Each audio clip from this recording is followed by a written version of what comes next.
Gautama Buddha was a prince who lived in luxury and comfort, surrounded by pleasures and riches.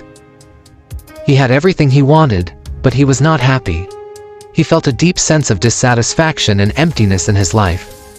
He wondered why people suffered, and what was the meaning of existence. One day he decided to leave his palace and see the world outside. He saw 4 sights that changed his life: an old man, a sick man, a dead man, and a holy man. He realized that old age, sickness, and death were inevitable for everyone, and that the only way to escape from this cycle of suffering was to follow the path of the holy man who seemed peaceful and serene. He renounced his worldly life and became a wandering ascetic, seeking the truth and the way to end suffering. He decided to follow a middle way, a path of moderation that avoids both indulgence and deprivation. He sat under a Bodhi tree and meditated, determined to attain enlightenment. He faced many temptations and distractions, but he overcame them all with his wisdom and compassion. He finally achieved the state of nirvana, the ultimate liberation from suffering. He became the Buddha, the awakened one. He spent the rest of his life teaching others what he had discovered, the Dharma, the law of reality. He summarized his teachings in the 4 noble truths: the truth of suffering, the truth of the origin of suffering, the truth of the cessation of suffering, and the truth of the path to the cessation of suffering. He also explained the Eightfold Noble Path, the practical guide to follow in order to achieve nirvana. The 8 aspects of the path are: right view, right intention, right speech, right action, right livelihood, right effort, right mindfulness, and right concentration. One of the most important teachings of the Buddha was the concept of karma, the law of cause and effect.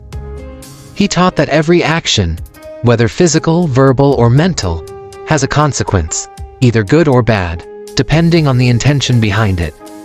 He also taught that every being is subject to reincarnation, the continuous cycle of birth and death, according to their karma.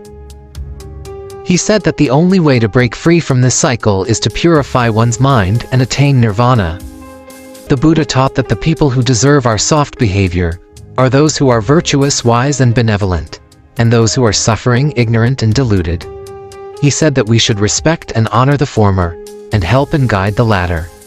The Buddha taught that being soft to everyone is a sign of compassion, one of the most important virtues to develop. He said that compassion is the wish to relieve the suffering of others, and that it is the basis of all morality. However, the Buddha also taught that being soft to everyone does not mean being naive or foolish. He said that one should also use wisdom and discernment, and not be deceived or exploited by others. Buddha's teachings emphasize discernment in extending gentleness. He cautioned against being indiscriminately soft to those driven by malice or harmful intentions. The essence of his guidance lies in recognizing that not everyone deserves the same degree of gentleness.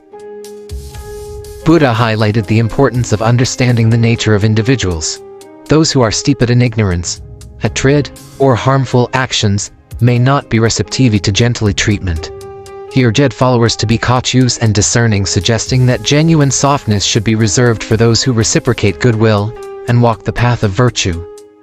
In summary, Buddha's teachings emphasize the need for discernment, advising against being overly gentle to individuals whose actions and intentions are rooted in negativity or harm.